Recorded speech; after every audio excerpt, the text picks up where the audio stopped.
Hello friends, I am Dr.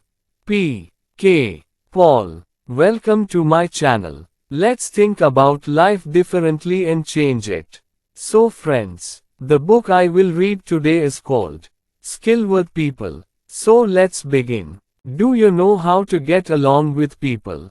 Use your awesome guidebook to achieve success in life. A healthier social life and better family life will be within your grasp. This how-to guide will get you up to speed on some common sense patterns and techniques. As a result, you will meet new people, finish work with them according to plan and dazzle the crowd. Answer 10 questions to find out if you are smart enough to be in the crowd. Then take a look at the skills you need to acquire. No special advice can be given for you if you have a disability. Dive into real-life challenges, how to ace a job interview or how to win small talk at your cousin's wedding. Take full advantage of your personal communication, as taught by the experts in people management and marketing. Learn to communicate with force, spread influence with certainty, listen to people with enough sensitivity. Welcome. The most rewarding of all human talents is the ability to get along with people. Your ability to get along with people determines the excellence of your business life, family life and social life. The wisdom and techniques revealed in this book will multiply your people management skills. Apply this wisdom. I am happy to assist you in this essential matter. Stay well. Learning to understand man and human nature 1.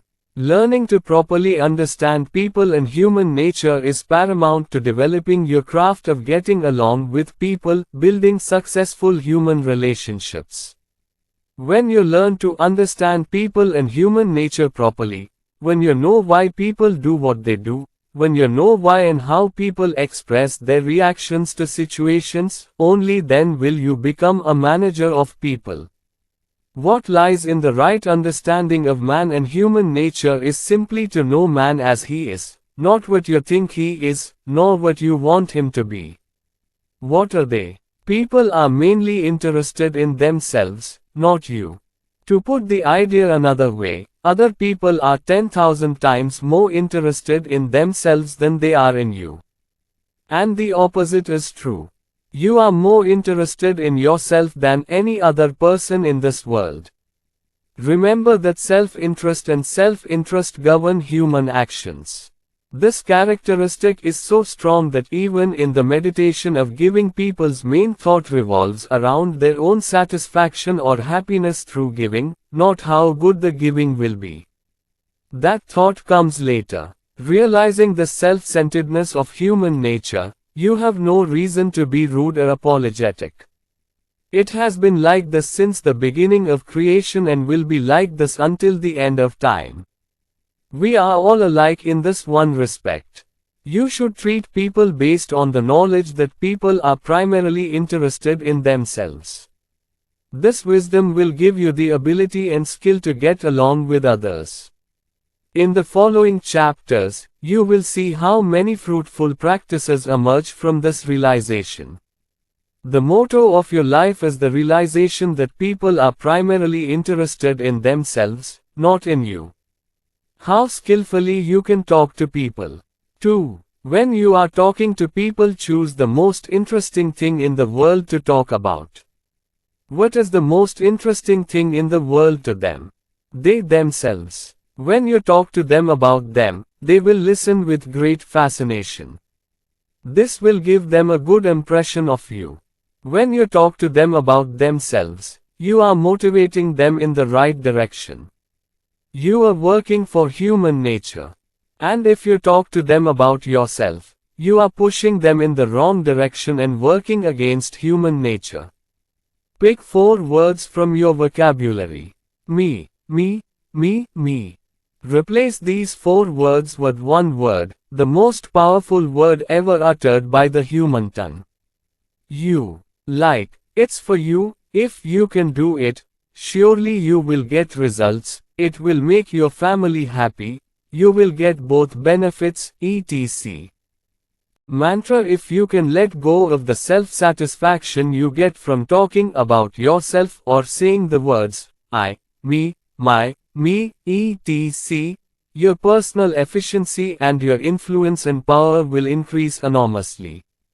Admittedly, the work is hard and requires a lot of practice, but the results will be rewarding. Another clever way to use people's self-interest in conversation is to let them talk about themselves. You will see that they keep talking about themselves to the exclusion of anything else. If you can systematically get people to talk about themselves, they will like you a lot, e.g. Jayant, how is everyone in your family? How is your son doing in the army? Where does your daughter live now? How long have you been with this company? Is this your hometown, Mrs. Quote. What do you know about Mr.? Is this your family photo? How was your trip? Did you go to the family, Madhuri? Most of us are not very effective in dealing with others because we are too busy thinking and talking about ourselves. Remember, it doesn't matter how much you like your words and subject matter. What matters is how much your audience likes it. So when you talk to others, talk about them. And let them speak for themselves. Only then can you become a skill teller. How skillfully one can instill in people a sense of his importance. The most universal characteristic of mankind, the characteristic that you and everyone else possess, is so strong that every human being does whatever he does, be it good or bad, is his desire to be important, to be recognized. Be tactful in human relations, be sure to instill in people a sense of their importance. Remember, the more you can evoke this feeling, the more likely they will respond. Everyone expects attention in some way. This is the basis of the Asian practice of masking. No one wants to be considered nothing. And whenever they are ignored or prevented from speaking, they will be considered nothing. Keep in mind that other people are just as important to you as you are to them. The proper use of this trait is one of the foundations of proper human relations. Here are some tips for recognizing people and instilling a sense of self-worth. 1. Listen carefully to what they have to say. See Chapter 5. How skillfully to listen to people. The most effective way to instill a sense of self-importance is by listening carefully to people. Failure to listen to them gives them a feeling of insignificance. 2. Congratulate them with applause, praise them. When it is due to them. Let it be sincere. Recognition and appreciation, basic human needs. 3. Mention their names as many times as possible. Call people by their name, they like it. Good morning, Jayant, Madhuri, is much better than just, good morning. 4. Take a short break before answering their words. This creates the impression that you have thought about what they have to say and it is worth thinking about. 5. Use the words, you, and, your. It seems that the words, me, should be avoided. Through you and your, their importance will increase a lot. 6. Message people who are waiting to see you. If they're waiting, let them know you know they're waiting. In this they will be considered as nothing. 7. Pay attention to everyone in a group. A group is a group of people, not just a leader or a speaker. How much craft can be agreed with people? 8. The single most important step you can take to master human relations is to master the skill of agreeing. Indeed, this is one of the most valuable wisdoms of our time. Perhaps nothing will be more helpful in your life than the simple technique of agreeing. Remember, as long as you live, that it is only a fool to disagree with people. When the opposite side is wrong, there needs to be a wise man, a big man who has the ability to agree. Consensus skills have 6 parts. 1. Learn to agree. Learn to be agreeable to people. Place yourself in a frame of mind that creates an attitude of agreement. Make your nature compassionate. Become an agreeable person. 2. If you agree with people, express it to them. It's not enough to agree with people, let them know you agree with them. Yes means nodding in agreement, looking at the person. And tell them, I agree with you, or, you are right. Said. 3. Do not express it to them even if you disagree with them unless it is absolutely necessary. If you can't agree with people, which is often the case, don't disagree with them unless absolutely necessary. You will be surprised to find that such situations rarely occur.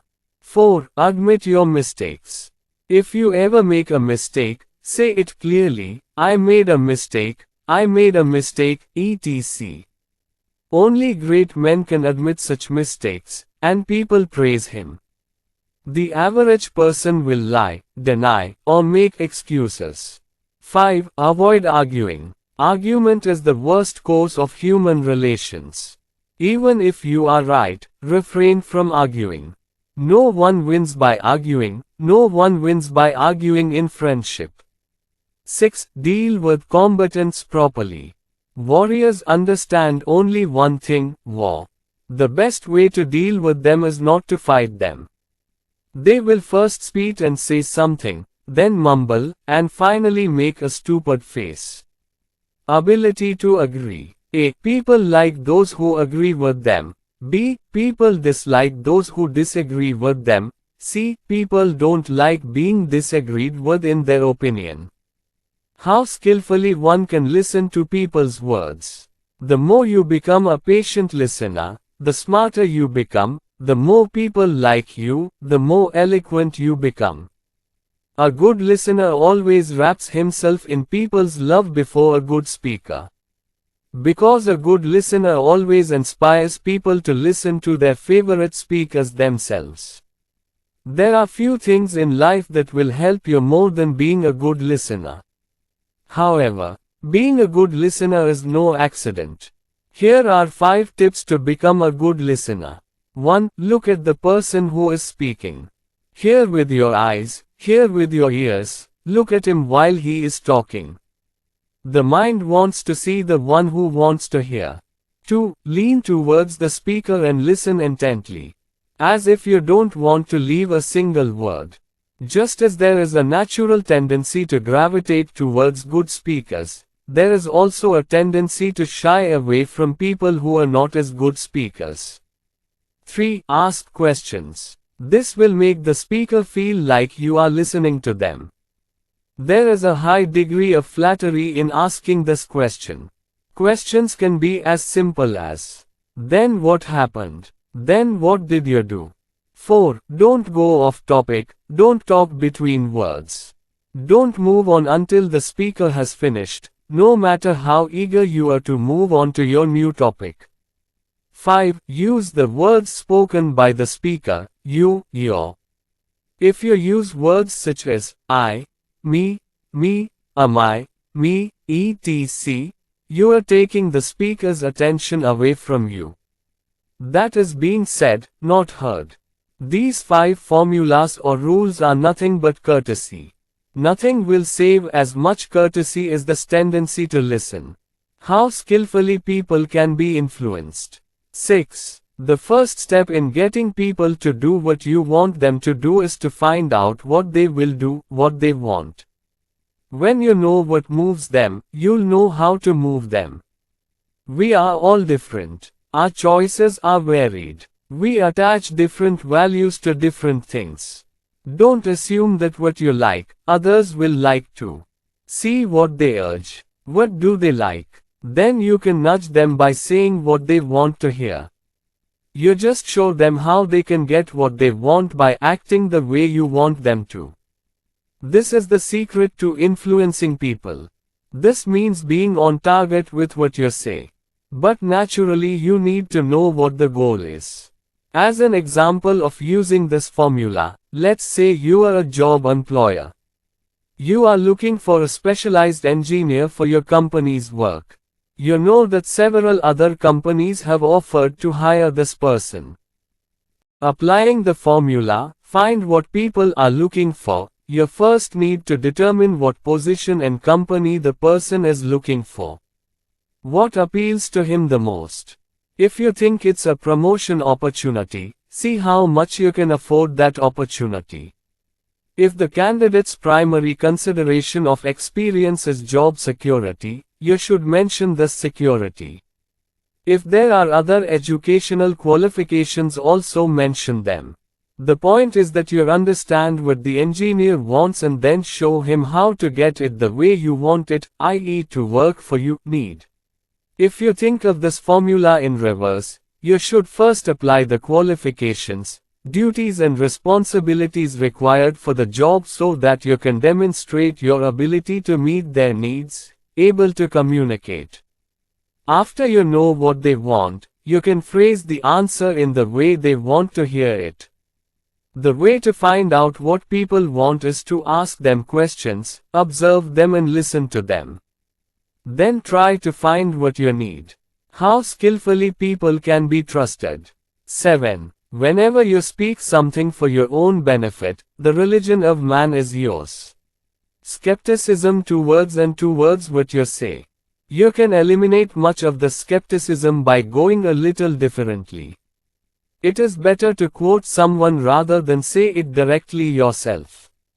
Have someone else narrate the statement on your behalf, even if he or she is not physically present. If you're wondering if the product you're selling will last, your answer might be, my next door neighbor has been using it for 4 years and it's still in great shape. Here your neighbor answered for you even though he is not there. If you are applying for a position and your potential employer seems hesitant about whether you are a good fit for the position, you can mention how your previous supervisors were satisfied with your work. If you are deciding to rent out your house or flat and potential tenants have doubts about whether the house environment is peaceful enough, you can mention how your previous tenants were satisfied with the peaceful environment of your house. Now notice that in each of the above examples you are not answering any of the questions yourself. Your neighbor is your previous authority, and your previous tenant is answering for you. People will be much more satisfied with this than with your own prepared answers. People won't have any doubts about your giving such a twisted answer.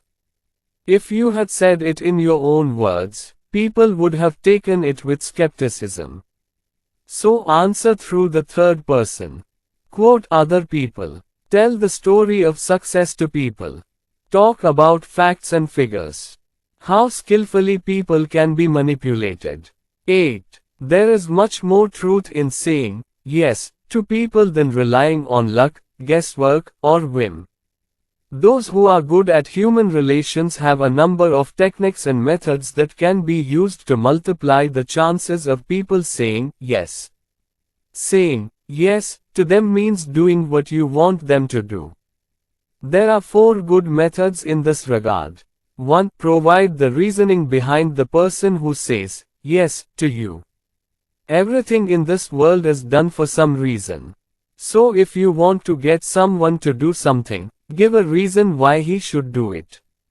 But you have to be sure that the argument you are giving them is their own argument, that is, an argument for their own benefit and benefit. It would be very wrong to argue for your benefit and benefit. In short, tell people how they will benefit from doing what you want them to do, not how you will benefit. 2. Ask yes, meaning questions. When you want to say yes to people, first get them into a yes frame of mind.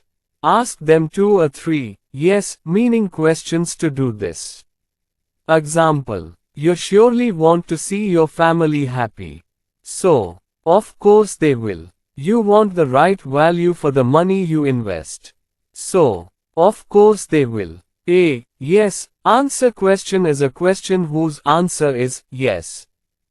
The idea behind asking yes questions is to get them into a yes frame of mind. the more likely they will say yes to you. However, be sure to get the yes questions right. Nod your head yes when asked a question. And start the question with you or you. You definitely want to buy the best, right? Nod. You definitely want a secure future, right? Nod. 3. Give people a choice between two, yes, sensible answers. It simply means that people will either say yes to you in one way or yes in another. Whichever way they choose, they give you the answer of yes. What is most important is not to forget to give them a choice between yes and no, which may happen if you ask them to do something. Yes means they will do it, no means they won't. That is, the strategy will be that they will take this way to do the work and not another way. For example, if you want an appointment with Mr.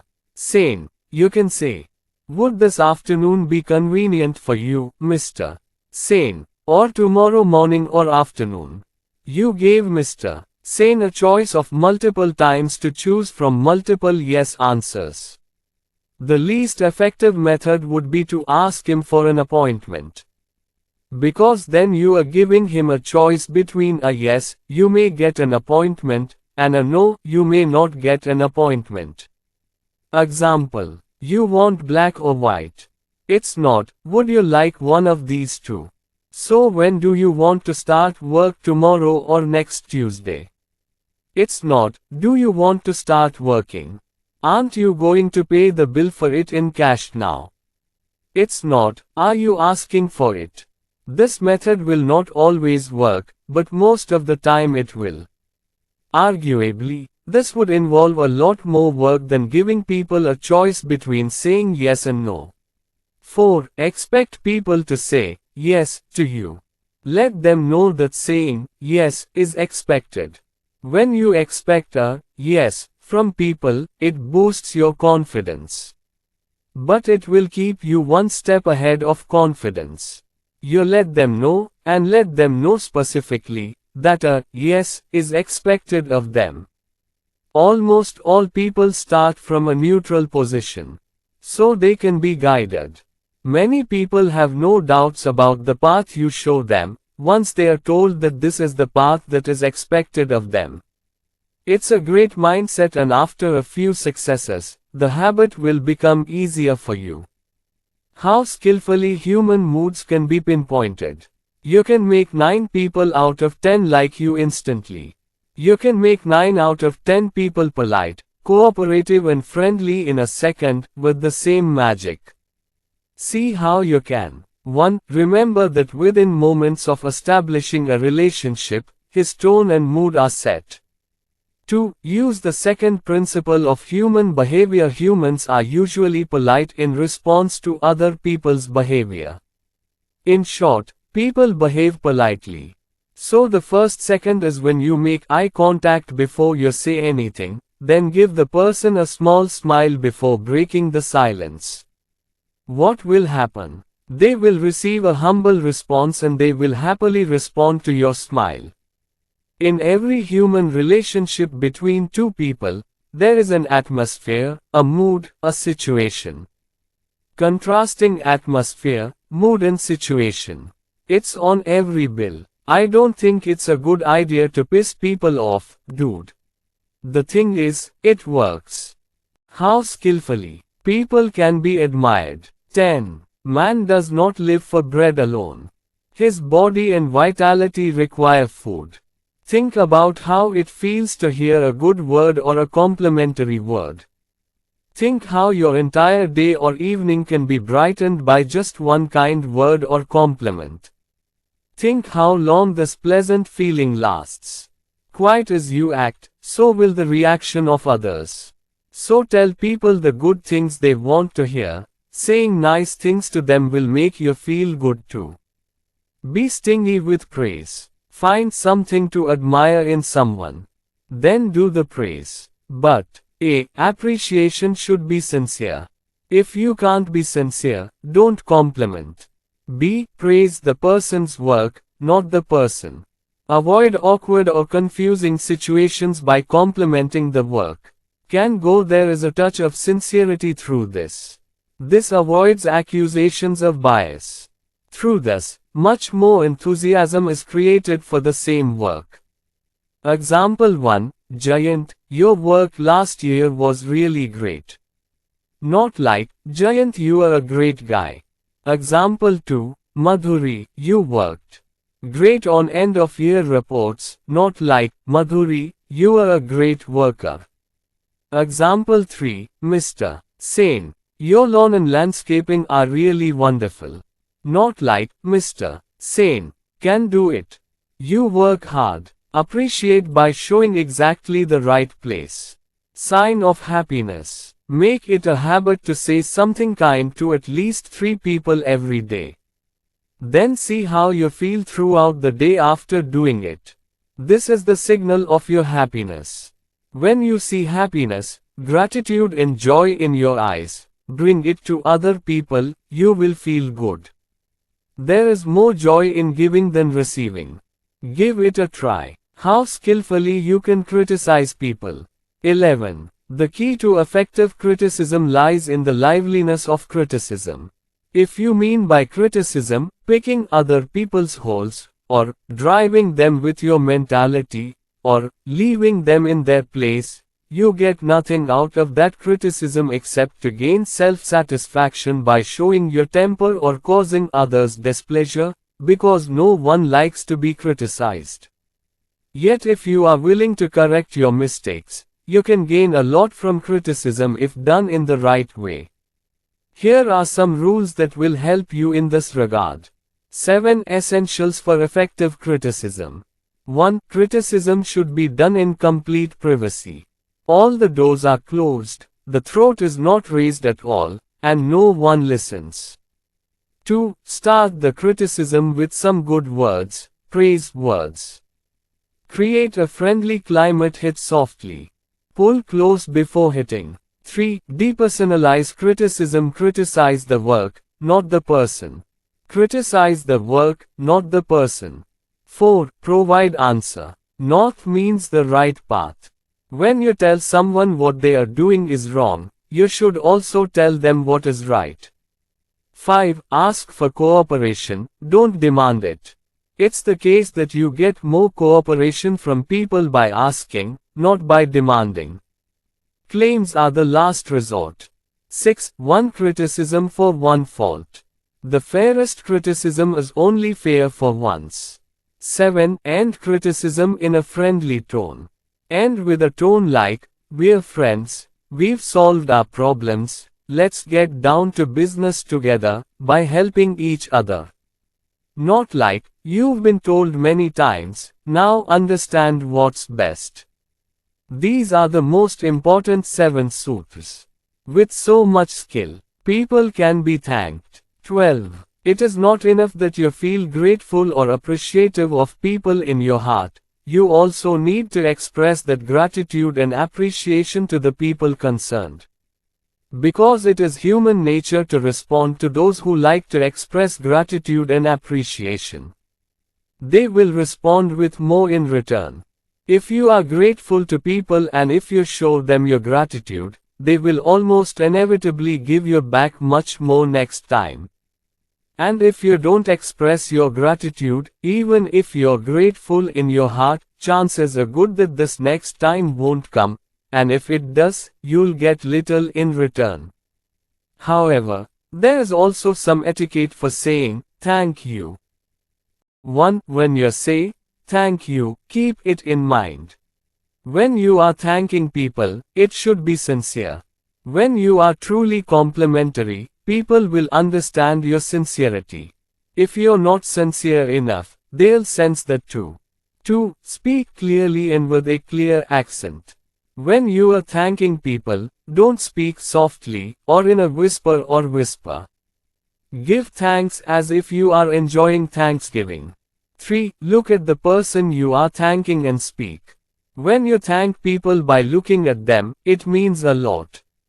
He who is worthy of thanks is also worthy of being looked upon. 4. Thank people by name. May your thanks be passed on to people by name. Saying, Madhuri, thank you, makes a lot of difference than just saying, thank you. 5. Work for grateful people. It means waiting for opportunities to express appreciation.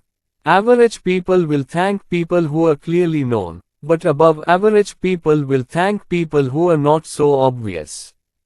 As seen in the aforementioned simple rules, there are few ways in human relations more important than thanking people appropriately. It will become a great asset for your entire life. How skillfully to leave a deep impression. 13. We have a lot of control over what others think of us. We are initially strangers to others and their opinion of us is largely determined by our behavior. Keeping this in mind, we should all conduct ourselves in such a way that our reactions to others are graceful. If you want people to think well of you, to look up to you, to look at you with admiration and respect, you have to give them the impression that you are worthy of that standard. This is mainly done by imposing a value on oneself. Be proud of yourself, but don't be arrogant. Be proud of what you are, you. Everything you do, where you work, etc. Don't go apologizing for your position in life or for yourself. You are what you are, so be proud and respect yourself. Example, when someone asks you what you do for a living, your answer is very important. Let's say you are a life insurance salesman. Let's see which of the following answers can be given with more pride. Oh, I'm an insurance salesman. They probably won't be interested in you, because the way you answered has no reason to be interested in you. Maintain pride and respect for yourself. I am lucky to be with one of the best companies in the country. Associated with the blank insurance company. You can easily imagine how the second answer makes a different impression on other people than the first answer. Some other ways to make a good impression. 1. Be sincere. Avoid cheap flattery, empty promises, meaningless talk. Say only what you want to say. Believe in what you say. 2. Show enthusiasm. It's an invaluable asset that you can acquire by highlighting yourself in the work you do. Enthusiasm is contagious. If you can sell yourself, i.e. your pitch, you can sell others. 3. Never show excessive anxiety. Never show too much anxiety when dealing with people. Excessive anxiety will make people think, will give rise to doubts in the mind. People have a strong tendency to ignore the work you are trying to get them to do if they see your concern. Keep your anxiety under wraps. Like a skilled actor. 4. Don't try to elevate yourself by putting others down. Stand on your merits and speak. Don't try to make yourself look good by making others look bad. Real progress in life depends on your own efforts and resources. You can't get very far by crossing the line of other people's bodies. Emphasize yourself. You can do that only when you stand on your own merit. When you start running behind others to shape yourself, the stress will be on others and not on you. 5. Don't hurt anyone or anything. If you can't say anything nice, don't say anything. Hurting is bad. But that is not the main reason for not hitting. Because hitting and hitting back is a boomerang that hits back at the hitter. Hurts only reveal the innermost soul of the hurter. Be prudent, be fluent, don't hurt. How much skill can a conversation carry? 14. Here are 5 rules that will help you become a better speaker. It is around this rule that the difference between eloquent speakers and dull speakers is developed. 1. Know what you want to say first. If you don't know exactly what you want to say, don't say it at all. Speak with responsibility, with knowledge, with confidence. 2. Sit down and read what you have to say. Keep the speech short and relevant and then sit down and read. Remember, no one is ever criticized for speaking less. 1. Come out like a winner. 3. Speak looking at the audience. The importance of this rule cannot be overstated. You can also look at someone you can talk to. So the speakers who read the written speech, they cannot pay attention to the details. 4. Talk about topics of interest to the audience. It's what you mean that matters, isn't it? What matters is what the audience wants to hear. The audience's interest is most important, not yours. A surefire way to win over an audience and become a favorite speaker is to ask them what they want to hear. 5. Don't give any heavy speech. Don't go for eloquence, not everyone can do it. Be normal, be who you are. That's why you came to speak. Say whatever you want to say, naturally. Finally, some thought crops for you. 15. Knowledge for the sake of knowledge has no value. Application of knowledge is what makes knowledge valuable. To put the idea another way, your life will not reward you for what you can do. Life will reward you for what you have done. This knowledge is the key to your better life mantra of more friends, more success and more happiness. Put this knowledge to work for you and your family now. Hope you do so. Stay well. It's up to you. Lace.